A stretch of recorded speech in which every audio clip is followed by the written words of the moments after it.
बड़े पवित्र भाव में भगवान से प्रार्थना कर रहा है कि हे नाथ, अब तो प्रार्थना सुन लो। अगर नहीं सुनोगे तो ये काले खान कल जीवित बचेगा कि नहीं कहना मुश्किल है। इतने विनम्र भाव के साथ काले खान के आंख से अश्रुधारा बह रही है और भगवान से विनती कर रहा है कि हे भगवान, मुझे अपनी चिंता नहीं कि मेरा पुत्र मर गया, मैं तो चाहता ही नहीं था, लेकिन आपके नाम के वो फल में पुत्र की प्राप्ति हुई। और आज अगर पुत्र मर जाएगा तो कल परिवार वाले मंदिर के बाहर 100 लोग खड़े हैं, वो मुझे काफिर कह रहे हैं। हे भगवान, मेरी लाज तो बचाओ। और हमारी पत्नी गिर पड़ी बेहोश होकर, अचेतावस्था में है। जब ये जागेगी तो मैं क्या जवाब दूंगा? हे नाथ, मेरी रक्षा करो। कितनी परीक्षा लोगे प्रभु? हे नाथ, अगर नहीं देना था तो देता ही मत, और दिया भी तो किस संकट में डालकर खड़ा कर दिया। नेत्र बंद किए हुए प्रयाग, नेत्र बंद कर काले खान के आंख से अश्रुधारा बह रही है और काले खान की अश्रुधारा उसके मुंह में जा रहा है। और 2-4 बूंद जाते जाते काले खान का पौत्र हिलडोल करने लगा और फिर धीरे धीरे काले खान का पुत्र खड़ा हो गया। काले खान का पुत्र जगा और कहा, पिताजी, अब्बा, मैं जग गया, क्या हुआ था मुझे? फिर उसने अपनी मां को जगाया। बाहर बैठे समस्त लोग यह दृश्य देख रहे थे। आज काले खान की पत्नी जगी, अपने पुत्र को गले से लगाया और दंडवत हो गई पति के चरणों में, जो आज तक कभी उस भाव से नहीं देखा करती थी। आज दंडवत हो गई काले खान की पति और काले खान की पत्नी, और कह दिया कि मैं आज के बाद घर नहीं जाऊंगी, मैं आपकी ही तरह ठाकुर जी की सेवा में मैं अपना पूरा जीवन लगा दूंगी। ये होता है भगवान के भक्ति का प्रभाव। बोलिए श्री वृंदावन बिहारी लाल की जय हो। इतनी श्रद्धा, इतनी विश्वास के साथ जब हम और आप भक्ति करेंगे तो अगर आप अपने हाथ से संत जो हजारों वर्ष से तपस्या करते हैं क्या देते हैं, अगर वो राख उठाकर आपको दे देंगे तो आपकी मनोकामना पूर्ण हो जाती है। ऐसा क्यों होता है? वो साधना है उनकी। जिस भाव से, जिस मन से, जितनी पवित्र आत्मा से वो मिट्टी उठा के अगर दे देंगे तो आपका काम बन जाएगा। फल उठा के दे देंगे तो पुत्रवती हो जाती है हमारी माता बहनें। ये भाव है संतों का।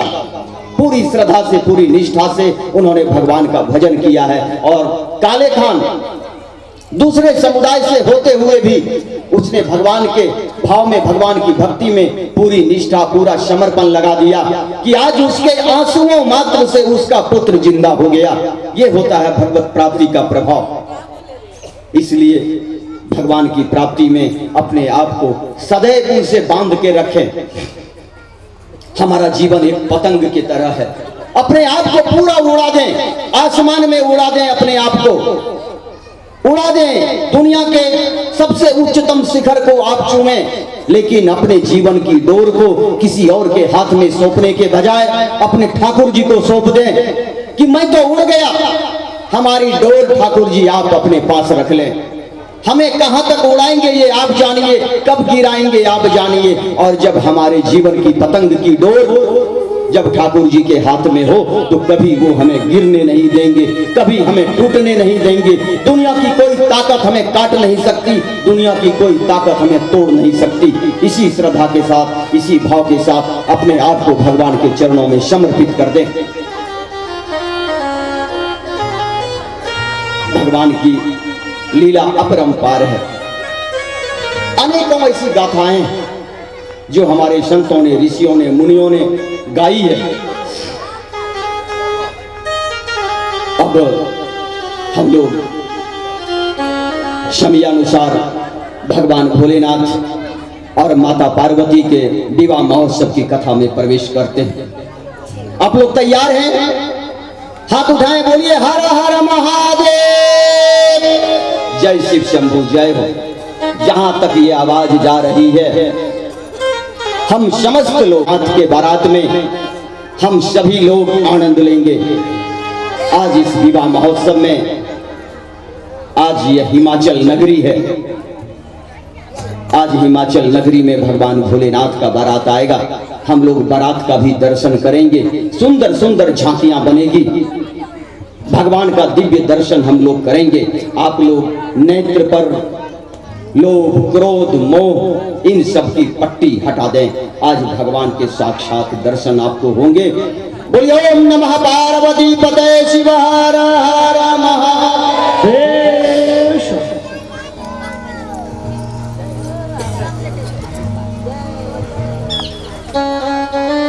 जय जय। सुखदेव जी की भी आवाज आ गई, इन्होंने भी डायरेक्शन दिया कि कथा का प्रारंभ किया जाए।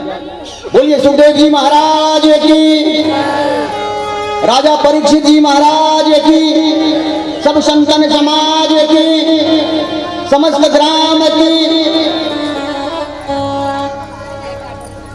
मरते समय सती जी ने भगवान से एक सुंदर वर मांगा कि हे रघुनाथ जी, हमारा चाहे कितना हो जन्म क्यों ना हो, लेकिन शिव के चरणों में हमारा जन्म जन्म तक प्रेम बना रहे, अनुराग बना रहे। और इसी कारण से कल हमारी चर्चा हुई थी। कल हमने कहा था कि भगवान ने पूछा कि सती आप कहां जन्म लेना चाहेंगी, दक्ष के घर? तो सती जी ने कहा कि नहीं, मुझे पत्थर के यहां जन्म दे देना प्रभु, लेकिन मैं इस घर में जन्म लेना नहीं चाहती जहां हमारे पति का अपमान हुआ हो। मैं उस घर में जन्म लेना नहीं चाहती, मुझे पत्थर के घर में जन्म दे देना। और उसी कारण हिमाचल के घर में पार्वती जी का जन्म हुआ। बड़ा सुंदर भाग्य, हिमाचल के घर मैना के गर्भ से माता पार्वती जी का जन्म हुआ। पूरी हिमाचल नगरी सज गई, तरह तरह के सौंदर्य बिखरने लगे, शीतल मंद सुगंधित हवाएं बहने लगी। जितने भी हिमाचल नगर में पर्वत थे सब मनियों से सज गए, तरह तरह के पुष्प खिल गए, फलों की बौछार हो गई। इस पृथ्वी से चारों धाम के जितने भी संत ऋषि मुनि थे सब तो सर्वज्ञाता होते हैं, सब जानते हैं कि भगवान का पदार्पण अब होने वाला है। जब पार्वती जी आ गई हैं तो भगवान शिव को इस लोक में आना होगा। और समस्त ऋषि मुनि सब लोग आ गए हिमाचल, और हिमाचल राजा से मिले। सब संतों मुनियों को रहने के लिए थोड़ी थोड़ी जगह दी। सबने अपनी अपनी कुटिया बनाई और आराम से रहने लगे, गुणगान करने लगे, ओम नमः शिवाय का जाप करने लगे। पार्वती जी के जन्म होते ही पूरा संसार सुगंधित हो गया। समस्त संसार में एक अद्भुत तरह का वातावरण फैल गया। देवताओं ने सोचा कि क्या बात है, इतनी सुंदर, इतना वैभव। जो पर्वत कभी सुनसान रहा करता था उसके ऊपर मरे हुए घास वृक्ष नजर आते थे, आज इतना सुंदर कैसे हो गया इतने कम समय में। देवताओं ने नारद जी को भेजा, कहा नारद जी आप हिमाचल प्रदेश जाएं और जाकर आप वहां पता लगाएं कि क्या बात है, इतना सौंदर्य, इतना वैभव आखिर कैसे हुआ। नारद जी आए। नारद जी के आगमन की सूचना हिमाचल राज को हुई। हिमाचल ने बड़ी विनम्रता से उनका निवेदन किया कि आए नारद जी। उनका स्वागत किया, दंडवत प्रणाम किया दोनों पति पत्नी ने,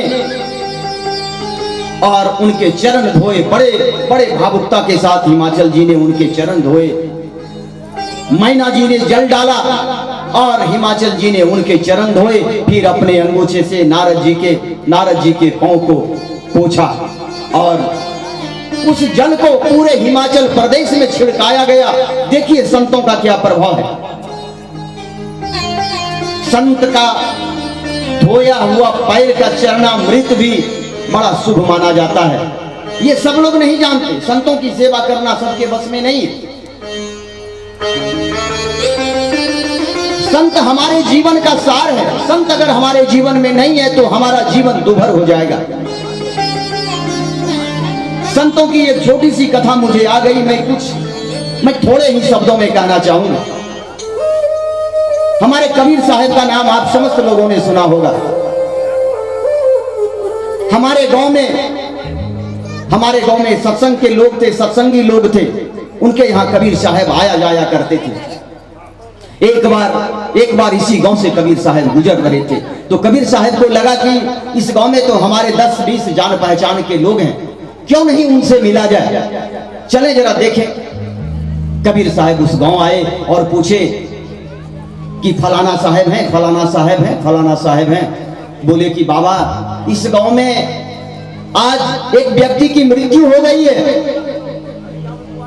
सब लोग श्मशान चले गए हैं।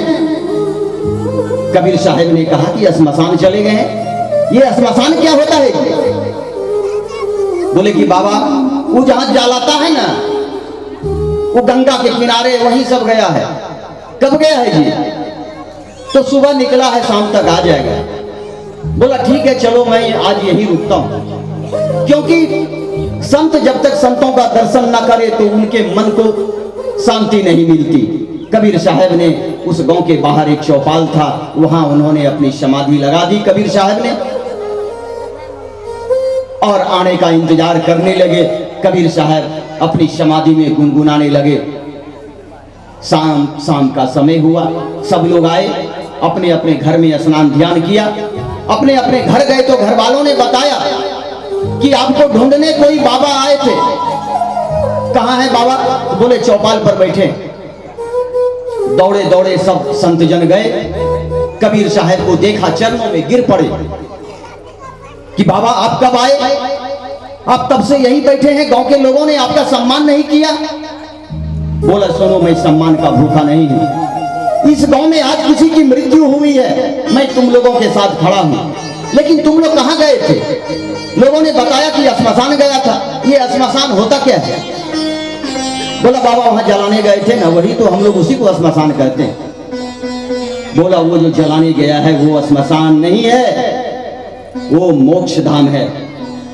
आप लोग अगर वृंदावन धाम गए होंगे, वृंदावन धाम कितने लोग गए? हाथ उठाएं। वृंदावन धाम के गांव गांव घूमे हैं आप लोग? 2-4 गांव, सब गांव में मोक्ष धाम है। ये हमारे वृंदावन धाम के हैं ब्रजवासी जी, इनके गांव में भी है, मैं इनके घर पर गया, सब गांव में मोक्ष धाम है। और कबीर साहब ने कहा कि जहां लाशें जला करती है वो मोक्ष धाम है, श्मशान नहीं है। तो सभी संत जनों को इच्छा हुई कि आखिर श्मशान है क्या? तो कबीर साहब ने कहा, बड़ी अच्छी पंक्ति कही है, जरा ध्यान से सुनेंगे। जे घर हरि चर्चा नहीं, जे घर हरि चर्चा नहीं, संत नहीं मेहमान, जिस घर माता पिता की सेवा नहीं, वो घर ही भयो शमशान। शमशान वहां नहीं है, शमशान तो यहां है जिस घर में हरि की चर्चा नहीं होती हो, भगवान का चिंतन नहीं होता हो, भगवान का मनन नहीं होता हो, संत नहीं मेहमान, जिस घर में संतों का आगमन नहीं होता हो, वो घर भी श्मशान के समान है। और तीसरा, जिस घर में माता पिता की सेवा ना होती हो, माता पिता का तिरस्कार होता हो, जिस घर में माता पिता के आंख से आंसू टपकता हो, वो घर ही शमशान है। इसलिए जीवन में सब कुछ याद रखें, सब काम कर लें, मगर अपने माता पिता के आंख से कभी एक बूंद आंसू न गिरने दें। जिस दिन माता पिता के आंख से अगर दुख के आंसू टपक गए तो हमारा जीवन समाप्त हो जाएगा। माँ बाप को रुलाएं, खूब रुलाएं माँ बाप को, लेकिन उनको खुशी के आंसू रुलाएं, खुश कर दें उनको, कि ताकि खुशी से उनके आंख छलक उठे। ये हमारा भाव होना चाहिए। ये होती है संतों की कृपा। संत हमें यही सिखाते हैं और कबीर साहब ने यही बात हमें सिखाया। जे घर हरि चर्चा नहीं, संत नहीं मेहमान, जिस घर माता पिता की सेवा नहीं, वो घर ही भयो शमशान। बोलिए श्री वृंदावन बिहारी लाल की, बुढ़वा के बिहार की संग लाग रे, तेरी अच्छी बनेगी। अच्छी बनेगी तेरी किस्मत जगेगी, और अच्छी बनेगी तेरी किस्मत जगेगी। सब तालियों के साथ गुणगान करेंगे और कहेंगे, और संतों के संग लाग रे तेरी अच्छी बनेगी, तेरी संग लाग रे तेरी अच्छी बनेगी। संतन के संग लाग रे तेरी अच्छी बनेगी, संतन के संग लाग रे तेरी अच्छी बनेगी।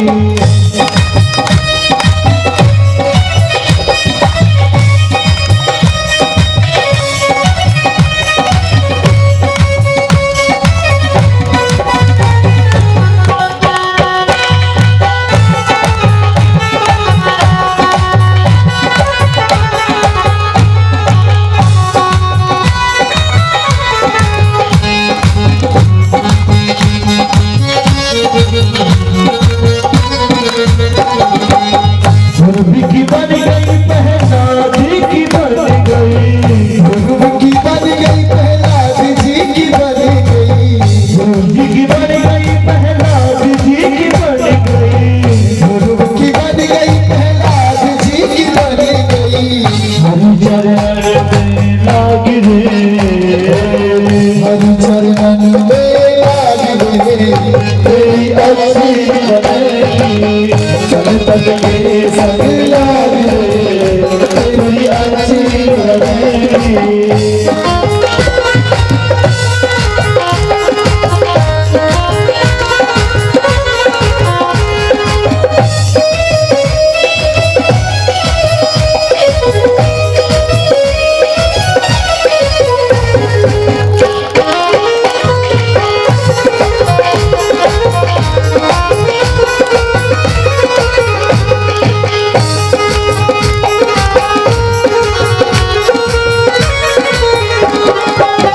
कागा से कहे हंस बजाए, कागा से कहे हंस बजाए, कागा से कहे हंस बजाए, कागा से कहे हंस बजाए। मिट जाए दिल को दाग रे तेरी अच्छी संतन के संग लाग रे तेरी अच्छी बनेगी। अच्छी बनेगी तेरी किस्मत जगेगी, अच्छी बनेगी तेरी किस्मत जगेगी, अच्छी बनेगी तेरी किस्मत जगेगी। अच्छी बनेगी तेरी किस्मत जगेगी। जाग सके तो जाग रे तेरी अच्छी बनेगी। संतन के संग लाग रे तेरी अच्छी बनेगी।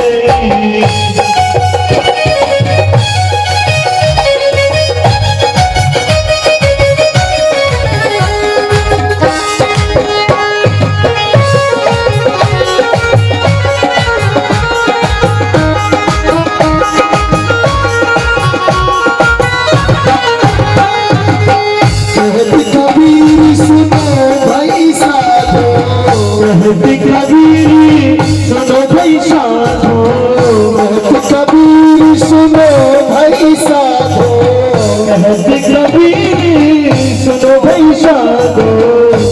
तेरो बड़े भाग रे ओए तेरा बड़ा भाग रे तेरी अच्छी बनेगी। संतन के संग लाग रे तेरी अच्छी बनेगी। अच्छी बनेगी तेरी किस्मत जगेगी, अच्छी बनेगी तेरी किस्मत जगेगी, अच्छी बनेगी तेरी किस्मत जगेगी। अच्छी बनेगी तेरी किस्मत जगेगी। जाग सके तो जाग रे तू, जाग सके तो जाग रे तेरी अच्छी संतन के संग लाग रे तेरी अच्छी बनेगी। अच्छी बनेगी, ओ तेरी अच्छी बनेगी। अच्छी बनेगी।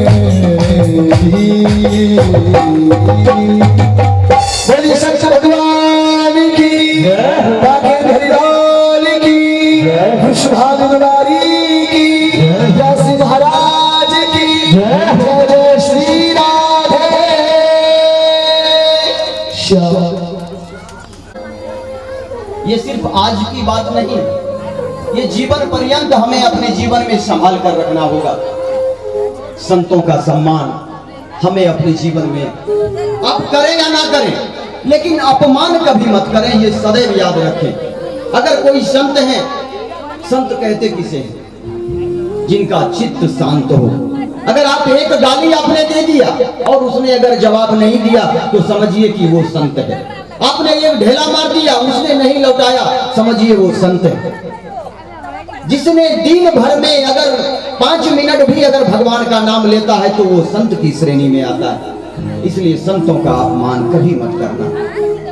शरीर पर कपड़ा लाल पहनने वाला कोई साधारण नहीं होता। अगर शरीर पर लाल कपड़ा भी पहनता है तो उसमें संतों के गुण आ जाते हैं। इसलिए उनका कभी अपमान बिल्कुल ना करें। नारद जी का प्रवेश होता है हिमाचल राज्य में। नारद जी की पूजा हुई, उनके चरणोदक को पूरे समस्त प्रदेश में छिड़काया गया, राजमहल में छिड़काया गया। और हिमाचल की रानी मैना ने अपने गोद में पार्वती जी को लाकर नारद जी के गोद में चरणों में डाल दिया। शास्त्र कहता है, श्री रामचरितमानस में लिखा है, चरणों में डाल दिया। लेकिन चरणों पर जैसे ही डालने का प्रयास किया, नारद जी तो सर्वज्ञानी थे, वो जानते थे। नारद जी ने अपने चरण में उन्हें भिड़ने नहीं दिया, फट से अपने हाथ में उठाकर उन्हें अपने गोद में ले लिया। और हिमाचल जी आए। हिमाचल जी ने कहा कि नारद जी, बरसों तपस्या के बाद हमारे घर एक पुत्री की प्राप्ति हुई है। आप इन्हें आशीर्वाद दें और इनका भाग्य आप देखें, इनकी हस्तरेखा देखें। नारद जी ने जैसे गोद में लिया, नारद जी उतने बड़े ज्ञानी तो थे, नारद जी ज्ञानी थे, मगर उतने बड़े ज्ञानी नहीं थे कि शिव की अर्धांगिनी पार्वती का भाग्य बता दे। ये नारद जी के बस में नहीं था। ये मानने वाली बात है, रामचरितमानस लिखता है।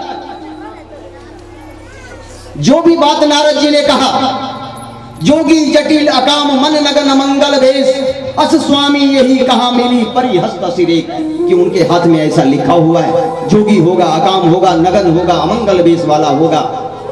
लेकिन गोस्वामी जी ने एक चीज और लिखा, नारद यह भेद न जाना, दशा एक समझब बिल गाना।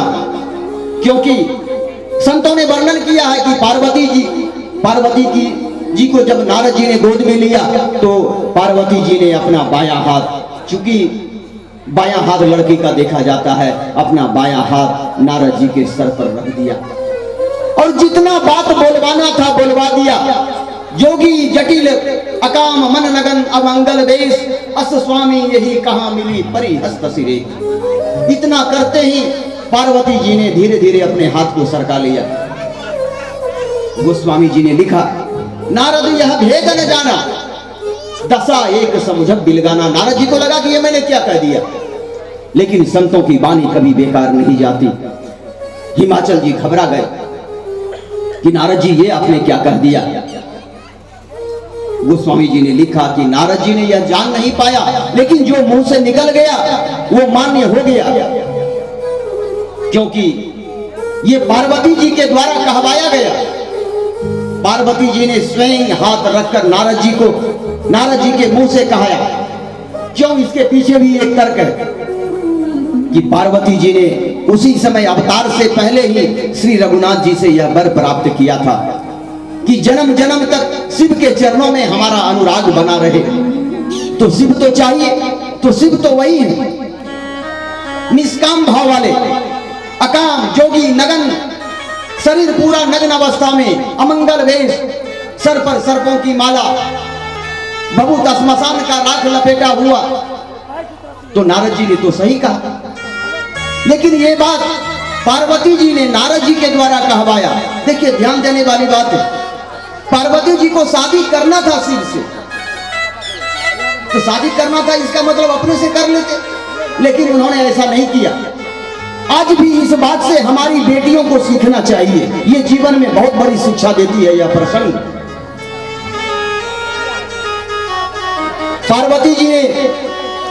पार्वती जी को था कि हमें तो विवाह शिव से करना है, लेकिन संतों का सहारा लिया। संतों ने इस बात को हिमाचल प्रदेश जी को कहा कि ऐसे ऐसे बात है। तो हिमाचल जी ने कहा कि ऐसा पति कहां मिलेगा। तो नारद जी ने बड़े ही सुंदर भाव में कहा कि इनके भाग्य में जो लिखा था मैंने कह दिया, और अब एक ही उपाय है, अगर पार्वती जी तपस्या करके शिव को प्रसन्न कर ले, क्योंकि जितनी बात मैंने कही है वो सारी चीजें शिव जी में विराजमान है और शिव सत्य हैं। नग्न होते हुए भी उनके जैसा सौंदर्य किसी में नहीं। सारी सृष्टि समुद्र मंथन में जहर का प्याला लेकर घूमते रह गया। समस्त देवता राक्षसों को गया कि कोई तो पी लो, कोई धारण करने को तैयार नहीं हुआ, लेकिन सृष्टि की रक्षा के लिए भगवान शंकर ने वो जहर का पान किया। ऐसे थे हमारे नीलकंठ महादेव। बोलिए नीलकंठ महादेव की। ऐसे थे हमारे भगवान भोलेनाथ। नारद जी ने कहा कि पार्वती जी आप तपस्या करें, और नारद जी इतना कहकर चलते बने कि माहौल खराब हो जाएगा, अब हमको यहां नहीं रुकना। नारद जी बड़ा विचित्र लीला करते थे। नारद जी कभी इधर भी कुछ कह दिया, कभी उधर भी कुछ कह दिया। नारद जी ने अपना भाग्य रेखा कहा और वहां से निकल पड़े। नारायण नारायण करते हुए निकल पड़े। घर में भगदड़ मच गई। मैना जी ने कहा कि मैं जानती थी कि नारद यही करेगा। नारद ने आज तक किसी का घर बसने दिया है क्या? ये हमारी भी बिटिया के भाग्य को उजाड़ कर चला गया। नारद नहीं आता, कम से कम हम तो शांत होते। विवाह तो 20 बरस बाद देखा जाता, लेकिन आज नारद जी के आते ही इसने हमें संकट में डाल दिया। हिमाचल जी ने समझाया कि देखो मैना, नारद सत्य है, संत हैं, ऋषि हैं, और ब्रह्मा जी के मानस पुत्र भी हैं। उनकी वाणी कभी बेकार नहीं जाती, इसलिए मन में धैर्य रखो और पार्वती को कहो कि वह तपस्या के लिए जाए और भगवान शिव की आराधना करे। इतना कहते ही पार्वती जी तपस्या के लिए निकल गई। छोटी सी उम्र, आप समझ सकते हैं कि अभी अभी जन्म हुआ पार्वती जी का, और भगवान की प्राप्ति के लिए चली गई और हजारों हजार वर्ष तक तपस्या की। भूखे रहकर सूखे बेल के पत्ते, भगवान शंकर को बेल का पत्र क्यों उनको जो है अच्छा लगता है बताएं? भगवान शंकर को सबसे सुंदर बेल पत्र पसंद है। क्यों? उसका मुख्य कारण क्या है?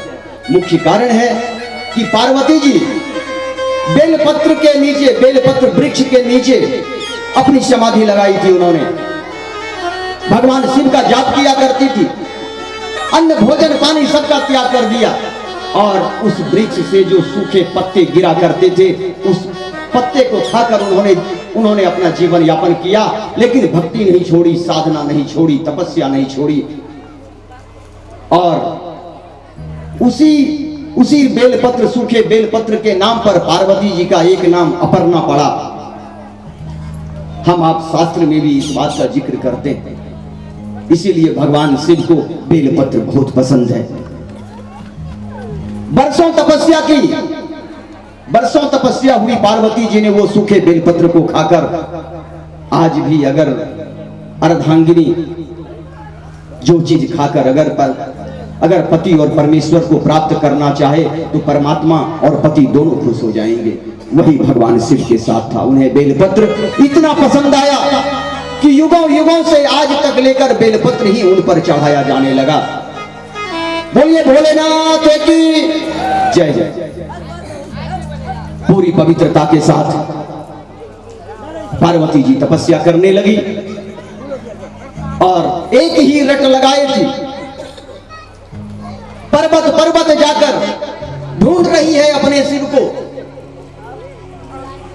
और उनकी कोई इच्छा नहीं थी, बस यही एक लगन थी कि हमें शिव प्राप्त हो। कैसे हो ये मैं नहीं जानती। हे शिव, हे शंभु, हे शंभु, हे शंभु। हमारा जन्म जन्म तक आपके चरणों में अनुराग बना रहे। हमें चाहिए तो शिव चाहिए, बड़ी पवित्रता के साथ पर्वत पर्वत ढूंढ रही हैं गौरा जी। बोले शंकर भगवान। बड़े अच्छे से भजन हम लोग गाएंगे। गौरा ढूंढ रही पर्वत पर शिव को पति बनाने को। सभी तालियों से गाएंगे और कहेंगे गौरा ढूंढ रही पर्वत पर शिव को पति बनाने को। गौरा ढूंढ रही पर्वत पर शिव को पति बनाने को। पति बनाने को शिव को पति बनाने को। पति बनाने को ओ शिव को पति बनाने को। गौरा ढूंढ रही पर्वत पे शिव को पति बनाने को। बोले शंकर भगवान की। शिव को पति बनाने को।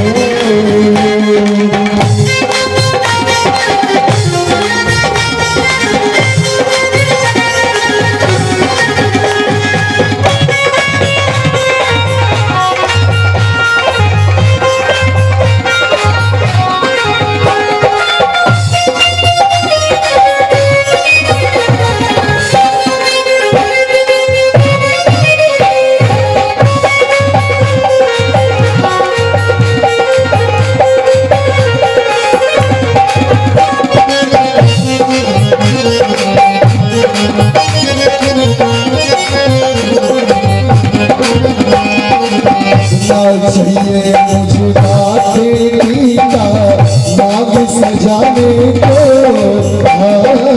चाहिए नाथ जी का नाग सजाने को। चाहिए मुझे तेरी का नाग सजाने को। चाहिए मोहे नाथ जी का नाग सजाने को। हमें तो चाहिए बोले तेरी माला। हमें तो चाहिए बोले तेरी माला। हरि गुण गाने को। गौरा ढूंढ रही पर्वत पे शिव को पति बनाने को। गौरा ढूंढ रही पर्वत में शिव को पति बनाने को।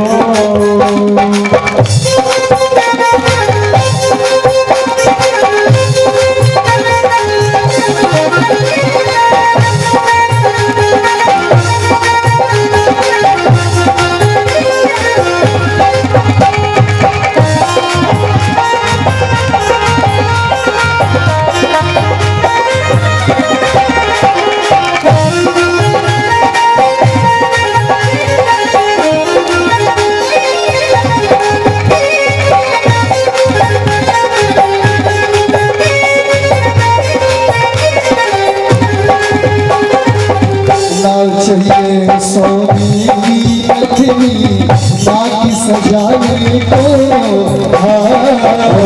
चाहिए सोने की नथनी नाग सजाने को। चाहिए सोने की नथनी नाग सजाने को। चाहिए सोने की नथनी नाग सजाने को। हमें तो चाहिए भोले तेरी माला। हमें तो चाहिए भोले तेरी माला। हरि गुण गाने को। गौरा ढूंढ रही पर्वत में शिव को पति बनाने को। गौरा ढूंढ रही पर्वत में शिव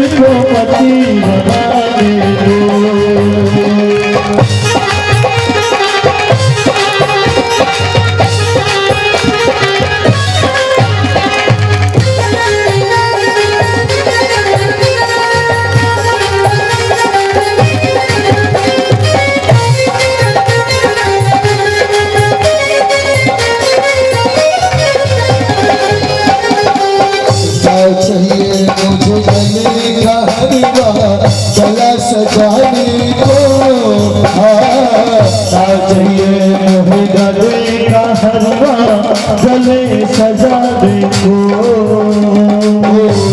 चाहिए मुझे गले का हलवा गला सजाने को चाहिए मोहे गले का हलवा गला सजाने को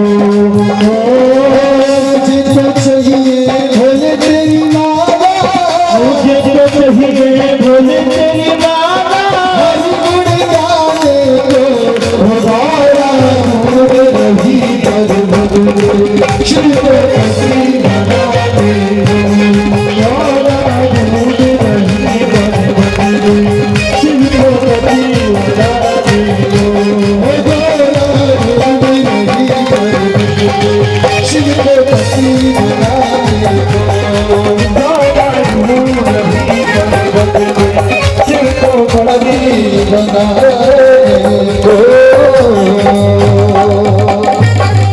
बोले शंकर भगवान की बाके भैयाल की श्री राधे श्याम। बड़ी भाव के साथ पार्वती जी पूरी श्रद्धा के साथ भगवान शिव को ढूंढ रही है।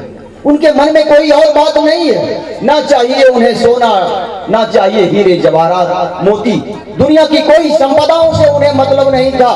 बस एक ही उनकी मांग थी कि हमें शिव चाहिए, और झुककर मांगती थी, बड़ी प्रभु से प्रार्थना कर रही थी, क्योंकि जो झुककर मांगा जाए उसे शिव देते हैं। क्योंकि शिव और सब में कोई ज्यादा डिफरेंस नहीं है। शिव और सब, अगर हम झुकना बंद कर देंगे तो हम सब में तब्दील हो जाएंगे, और अगर झुक जाएंगे तो हम शिव बन जाएंगे। यही हमारी प्रार्थना है कि झुके। और आज पार्वती जी ने दर दर जाकर पर्वतों से, चट्टानों से, वृक्षों से जाकर कहा कि कोई तो कह दो मेरे भोले को संदेश सुना दो कि पार्वती तपस्या में लीन है। पार्वती जी तपस्या कर रही हैं, हजारों हजार वर्ष तक तपस्या कर रही हैं, कोई सुनने वाला नहीं था। भगवान भोलेनाथ समाधि में थे, कौन जाएगा उनकी समाधि को भंग करने। लेकिन मरते समय पार्वती जी ने भगवान श्री रघुनाथ जी का स्मरण किया था। रघुनाथ जी को पार्वती जी की दशा नहीं देखी गई। हजारों हजार वर्ष तक तपस्या की। रघुनाथ जी को लगा कि अब पार्वती जी का तपस्या ज्यादा दिन अब अच्छा नहीं है, तो भगवान श्री रामचंद्र जी भोलेनाथ के पास आए। आज पहली बार श्री रामचंद्र जी भोलेनाथ के पास आए, नहीं तो सब दिन शिव जी जाया करते थे। रामचरितमानस उदाहरण है, श्रीमद् भागवत कथा उदाहरण है कि भगवान भोलेनाथ गए हैं रघुनाथ जी से मिलने, चाहे वो काकभुजुंडी के संग हो या फिर सती जी के संग हो, वो दंडक वन में शिव जी गए थे मिलने। लेकिन आज पार्वती जी की मनोदशा को देखकर भगवान श्री रघुनाथ जी भोलेनाथ से मिलने आए और खड़ा होकर स्तुति करने लगे, क्योंकि भगवान श्री रघुनाथ जी शिव जी को श्रेष्ठ मानते थे और शिव जी रघुनाथ जी को श्रेष्ठ मानते थे। ये कितनी बड़ी बात है, ये भी समझने वाली बात है। अगर हम यहाँ थोड़ा सा किसी और को आदर दे दें तो वो हमें झुकाने के फिर में लग जाते हैं। मैं अगर किसी से हाथ जोड़ दूं तो सामने वाला कहता है अच्छा ठीक है, लेकिन रघुनाथ जी और शिव जी दोनों एक दूसरे का अभिवादन किया करते थे। रघुनाथ जी गए और बड़े विनम्र भाव से उन्होंने कहा, गोस्वामी जी ने लिखा, अब विनती मम सुनहु शिव जो मोह पर निज ने जाई विवाह शैल जही यह मोहि मांगू दे। राम जी ने क्या मांगा? आज राम जी ने मांगा शिव जी से, राम जी ने मांगा, जबकि शिव जी ने कभी उनको मांगने का अवसर नहीं दिया। समाधि में थे, वो जान रहे थे कि समाधि कोई भंग नहीं कर सकता। शिव जी की समाधि को भंग करना सबके बस की बात नहीं थी। कामदेव गया है, मैं कामदेव की कथा भी आगे लाऊंगा, जलकर भस्म हो गया। लेकिन रघुनाथ जी समाधि के पास आए और भगवान शिव ने क्योंकि भगवान शिव इसलिए अनुभव कर पाए कि भगवान शिव राम का ही गुणगान किया करते थे। राम राम राम। हम जिनका गुणगान करें वो अगर मेरे सामने आ जाए तो हमें आभास हो जाता है कि मेरे प्रभु मेरे सामने आ गए हैं, उन्हें जगाने की आवश्यकता नहीं पड़ी। रघुनाथ जी आकर खड़े हो गए और भगवान शिव ने अपनी आंखें खोल दी। हे प्रभु आप यहाँ खड़े, क्या बात है? उन्होंने कहा कि हे भोले, हे शिव शंकर महादेव, मैं आपकी तपस्या से बहुत प्रसन्न हूं और आपसे भी ज्यादा तपस्या पार्वती जी कर रही हैं। आप जाएं हिमवान के घर और पार्वती जी से विवाह रचाएं। मैं आज आपसे वर मांगता हूं, आप हमें यह वर दें।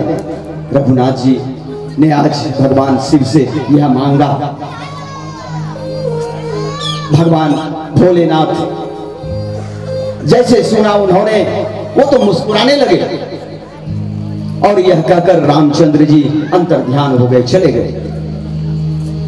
भोलेनाथ जब समाधि से जगे तो उन्होंने अपनी दृष्टि समस्त ब्रह्मांड पर डाली। दृष्टि को डालते ही भगवान भोलेनाथ हंसने लगे कि ये हमें जगाने नहीं आए हैं, सब मुझसे कोई न कोई काम कराने आए हैं। तो कौन सा काम कराने आए हैं? इधर ब्रह्मांड में एक तारकासुर नामक राक्षस पैदा हो गया। राक्षस पैदा नहीं होता, एक बालक के रूप में तारकासुर जन्म लिया और जन्म लेने के पश्चात उसने अपनी समाधि लगा दी, ब्रह्मा जी का अंतर्ध्यान करने लगा। काफी वर्षों तक उसने तपस्या किया, ब्रह्मा जी को प्रसन्न कर लिया। ब्रह्मा जी प्रकट हुए, तारकासुर को कहा कि तारकासुर जगो, क्या चाहिए तुम्हें, बोलो, मैं तुम्हारी तपस्या से बहुत प्रसन्न हूं। तारकासुर ने अपनी दृष्टि खोली, सामने ब्रह्मा जी साक्षात खड़े थे। ब्रह्मा जी को दंडवत प्रणाम किया और कहा कि प्रभु मैं अमर होना चाहता हूं, मुझे अमरता का वरदान दीजिए। ब्रह्मा जी बोले कि संसार में कोई ऐसा प्राणी नहीं जो अमर हो सकता हो, मैं अमरता का वरदान दे नहीं सकता, तुम कुछ और मांग लो। तारकासुर ने कहा कि प्रभु मुझे अमर ही होना है, मैं छोटा मोटा वरदान के लिए मैं इतने वर्षों तक तपस्या नहीं की आपके लिए, 1000 वर्षों तक मैंने आपसे तपस्या की है आपके लिए, और आप कहते नहीं होगा, वरदान मुझे चाहिए अमरता का। उन्होंने कहा कि नहीं, मैं अमरता का वरदान तुझे नहीं दे सकता, कुछ और मांग लो। तारकासुर बड़ा होशियार था, ध्यान दीजिएगा तारकासुर ने क्या मांगा। तारकासुर को लगा कि भगवान शिव की पत्नी सती तो यज्ञ के हवन कुंड में जल गई है, शिव जी अंतर्ध्यान है, शिव जी कई वर्षों तक तपस्या करते हैं। शिव जी जब वहां से वापस आए थे भगवान रघुनाथ जी से मिलकर, तो 87,000 वर्ष तक उन्होंने तपस्या किया था। एक बार में 87,000 वर्ष तक उनकी समाधि लगी थी। तो तारकासुर जानता था कि उनकी समाधि जब लग जाए तो कई लाख वर्ष तक चलेगा, कहना मुश्किल है। और समाधि भी लगी और उनकी पत्नी भी नहीं है, तो उसने क्या मांगा, ध्यान देने वाली बात है। उन्होंने कहा तारकासुर ने कि चलिए ब्रह्मा जी मैं आपकी बात मानता हूं, हमें अमरता का वरदान नहीं चाहिए, लेकिन मैं अगर मरूं तो शिव के अंश से ही मरूं, शिव का कोई पुत्र ही मुझे मारे। तारकासुर बहुत होशियार था। तारकासुर ने जान गया कि शिव का विवाह तो अब होने वाला नहीं है, क्योंकि पत्नी को तो उनकी पत्नी सती तो यज्ञ कुंड में चली गई है और दूसरा विवाह तो शिव जी करने वाले नहीं है, समाधि में लीन रहते हैं। उन्होंने कामदेव को जला दिया है, उनके अंदर काम है नहीं, तो फिर विवाह किस बात की। और जब विवाह नहीं होगा तो पुत्र नहीं होंगे, और अगर पुत्र नहीं होगा तो मैं ऐसे ही अमर हो जाऊंगा। तारकासुर बड़ा होशियार था, तारकासुर ने यही मांग लिया और ब्रह्मा जी को विवश होकर कहना पड़ा एवमस्तु। तारकासुर को उसको वरदान दिया। भगवान समाधि में थे, अभी विवाह नहीं हुई थी, समस्त ब्रह्मांड में तारकासुर ने हलचल पैदा कर दिया। त्राहिमाम होने लगे, ऋषि मुनि संतगण सबकी हत्या करने लगा, गौ की हत्या करने लगा, पृथ्वी को सताने लगा, ऋषि मुनियों को सताने लगा, यज्ञ के हवन कुंड में हड्डियां डालने लगा, रक्त डालने लगा। समस्त ऋषिगण उथल पुथल हो गया यह संसार। और सब लोग मिलकर रघुनाथ जी के पास, सब मिलकर ब्रह्मा जी के पास गए। ब्रह्मा जी ने कहा कि मेरे पास तो कोई रास्ता नहीं है, अगर ये रास्ता कोई निकाल सकते हैं तो ठाकुर जी हैं, श्री हरि नारायण विष्णु भगवान जी हैं, आप सब लोग उनके पास जाएं, वहीं कोई न कोई निदान निकलेगा। समस्त ऋषि मुनि देवतागण त्राहिमाम कर रहे थे तारकासुर से। अमर हो गया था वो, इतना बलशाली हो गया था।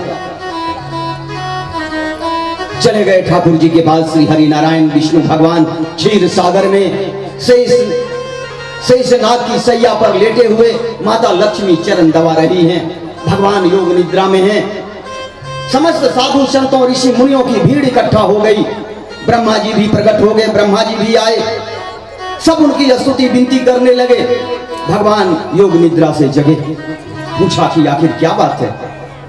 सब लोगों को एक साथ देखकर भगवान श्री हरि नारायण अचंभित हो गए कि क्या हो गया पृथ्वी पर, ऐसा संकट कैसे हो गया। ब्रह्मा जी ने सारी बात बताई कि प्रभु मुझसे बहुत बड़ी गलती हो गई है, मैंने तारकासुर को आशीर्वाद दे दिया है और उसी आशीर्वाद के कारण तारकासुर आज बलशाली हो गया, अपने आप को अजय कहता है, अमर कहता है और पृथ्वी पर उसने भूचाल मचा रखा है। प्रभु उसका कोई मुकाबला करने वाला नहीं है, आप सहयोग करें, सहायता करें, मार्गदर्शन करें प्रभु, अन्यथा यह सृष्टि विनाश हो जाएगा, राक्षसमय हो जाएगा। योग निद्रा से जगने के बाद श्री हरि नारायण विष्णु भगवान, सब उनकी लीला थी, सब उनकी लीला थी, वो सब जानते थे कब क्या कराना है। ये सब उनके हाथ की कठपुतली, संसार उनके हाथ की कठपुतली है, वो जब जैसा चाहे तब तैसा करा लेते हैं। यह प्रकट करना उन्हीं का कमाल था। और फिर सब लोग मिलकर जैसे ही ठाकुर जी के पास गए, ठाकुर जी ने कहा कि ठीक है मैं कुछ करता हूं, आप लोग जाएं, इसका निदान तुरंत नहीं होने वाला है। आप लोग चाहते हैं कि तुरंत निदान हो जाए, इसका निदान इतनी जल्दी नहीं होगा, बरसों का कोड़ है। आप लोगों ने जानबूझकर ऐसा आशीर्वाद दिया है, क्योंकि आशीर्वाद देने के समय में भी लोगों को इस बात का ध्यान रखना चाहिए कि हम आशीर्वाद क्या दे रहे हैं, और प्रतिज्ञा लेने के समय भी इस बात का ख्याल रहना चाहिए कि हम कौन सा वचन ले रहे हैं, प्रतिज्ञा ले रहे हैं। आशीर्वाद भी सोच समझ कर दें और प्रतिज्ञा भी सोच समझ कर लें। अगर सोच समझकर प्रतिज्ञा अगर ली होती भीष्म ने तो आज महाभारत नहीं होता। अनजाने में जो उन्होंने कह दिया, अपने पिताजी को बेचैन देखकर माता सत्यवती के पास जाकर दासराज के सामने कह दिया कि मैं आजीवन ब्रह्मचर्य रहूंगा, विवाह नहीं करूंगा। माता सत्यवती के गर्भ से जो संतान उत्पन्न होगा वो हस्तिनापुर का राज सिंहासन भोगेगा और मैं उन्हीं में अपने पिता महाराज की छवि का दर्शन करूंगा। और यही उनकी प्रतिज्ञा एक दिन उनको बाण की सैया पर सुला दिया। इसलिए आशीर्वाद और प्रतिज्ञा दोनों सोच समझकर दिया करें और लिया करें। भगवान श्री हरि नारायण ने सबको आश्वस्त किया कि आप लोग जाएं, मैं देखता हूं कुछ उपाय करता हूं। उसके बाद भगवान श्री रामचंद्र जी के रूप में उनके सामने प्रकट हुए और वर मांगा। अब विनती मम सुनहु शिव, जो मोह पर निज नेह, आज जाई विवाह हो शैल जही, यह मोहि मांगू दे। हे शिव शंकर भोलेनाथ, अब आप जाएं और पार्वती जी से विवाह करें, समय हो चुका है। भोलेनाथ अंतर्ध्यान होकर सब समझ गए ये कथा कि ये हमारा विवाह कराने नहीं आए हैं, ये पृथ्वी का उद्धार कराने आए हैं, लेकिन मेरे द्वारा ही होगा। भगवान भोलेनाथ ने कहा अच्छा चलो ठीक। भगवान भोलेनाथ ने कहा कि प्रभु उस बार तो मैंने सती से विवाह किया बिना परीक्षा लिए, मैंने परीक्षा नहीं लिया था सती का, जिस कारण से मुझे अपनी पत्नी से वंचित होना पड़ा। मैं उसके स्वभाव को परख नहीं पाया था, लेकिन इस बार मैं अपने पत्नी के स्वभाव को बिना परखे विवाह नहीं करूंगा, ताकि हमारी भक्ति में मैं जो आपकी भक्ति करता हूं अंतर ध्यान होकर, उस भक्ति में कोई विघ्न ना हो। जब तक मैं ये ना जान लूं कि हमारी पत्नी हमसे चाहती क्या है, वो हमसे कितना प्रेम करती है, हमारी बात को मानेगी या टालेगी, मैं यह जब तक जान ना लूं तब तक मैं विवाह नहीं करूंगा। इसके लिए मैं स्वयं परीक्षा लूंगा। और फिर उन्होंने सप्तर्षि का आह्वान किया। भोलेनाथ जी ने सप्तर्षि प्रकट हुए और सप्तर्षि को कहा कि आप जाएं और परीक्षा लें। पार्वती जी तपस्या में बैठी हैं, आप उनका परीक्षा लें। सप्तर्षि जी गए, पार्वती जी को कहा कि क्या बात है, आप किनकी तपस्या कर रहे हैं? तो कहा मैं तो शिव की तपस्या कर रही हूं। शिव की तपस्या करने? किसने कहा आपको शिव की तपस्या करने? अरे शिव तो एक एक बार समाधि में जाते हैं तो 87,000 वर्ष तक वो समाधि में रहते हैं, कहां आप उनके फेर में पड़े हैं? अरे आपको विवाह करना है तो बोलिए। अभी सबसे सुंदर रूप हमारे ठाकुर जी का है, श्री हरि नारायण विष्णु भगवान का, नीलमणि भगवान। अरे आप उन्हें देखेंगी तो आपका मन प्रसन्न हो जाएगा। पार्वती जी आप चले, मैं आपका विवाह उनसे करा दूंगा। पार्वती जी ने एक बड़ी अच्छी बात कही, जन्म कोटि लगी रगर हमारी, बरम शंभु नत रहम कुमारी।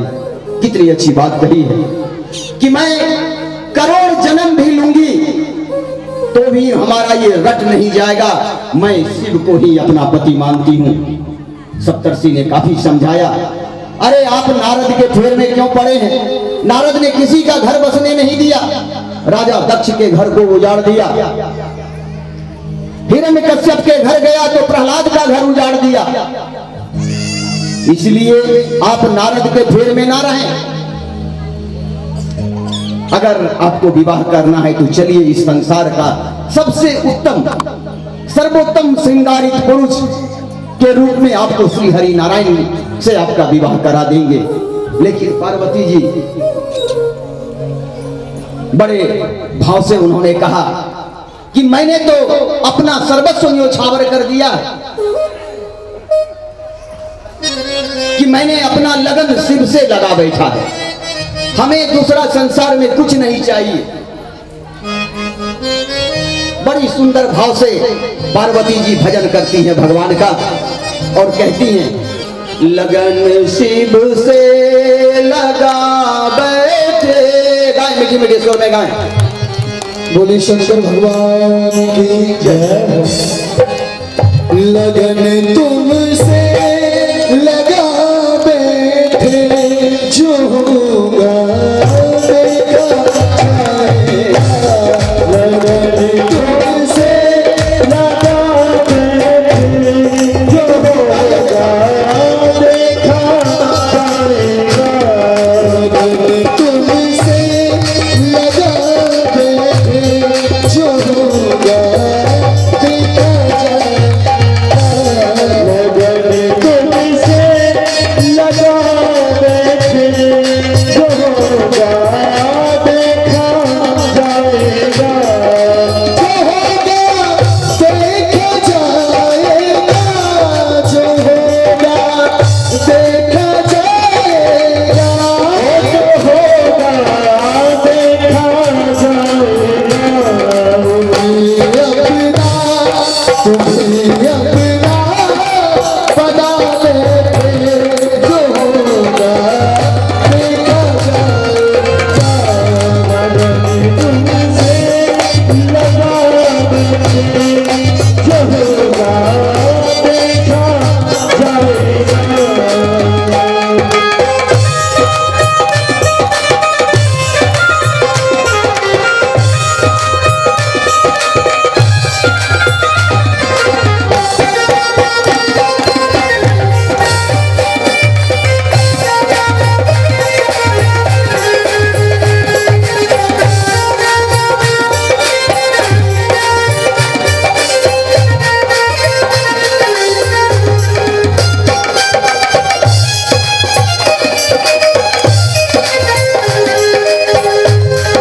कभी दुनिया से डरते थे, तो छुप छुप याद करते थे। कभी दुनिया से डरते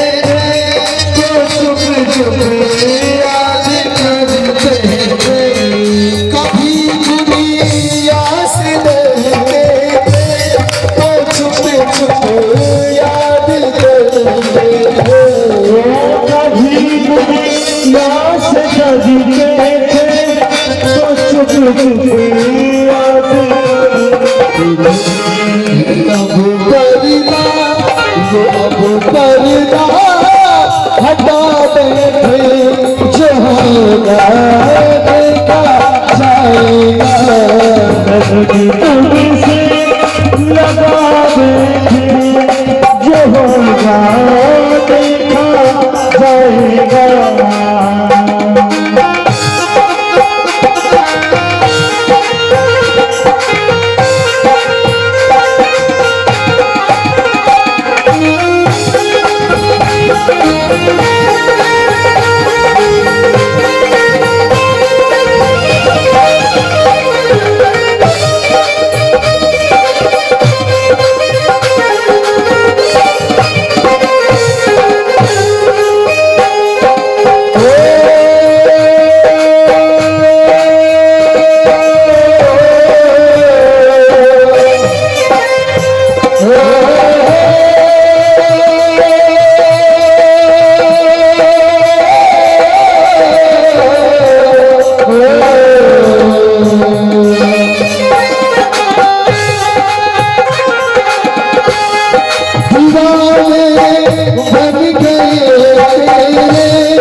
शर्म सब पे छिपा बैठे, शर्म सब में छिपा बैठे जो होगा देखा जाएगा।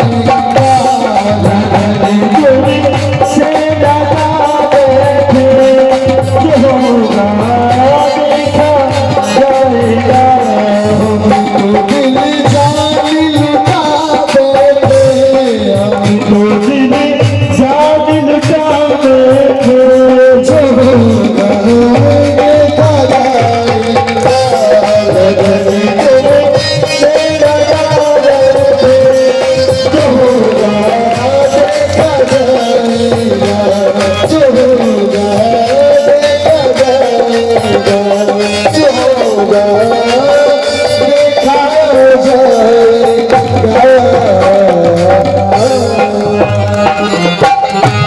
बोले शंकर भगवान की, पार्वती मैया की जय। जय श्री राधेश्वर। के लिए व्याकुल मन में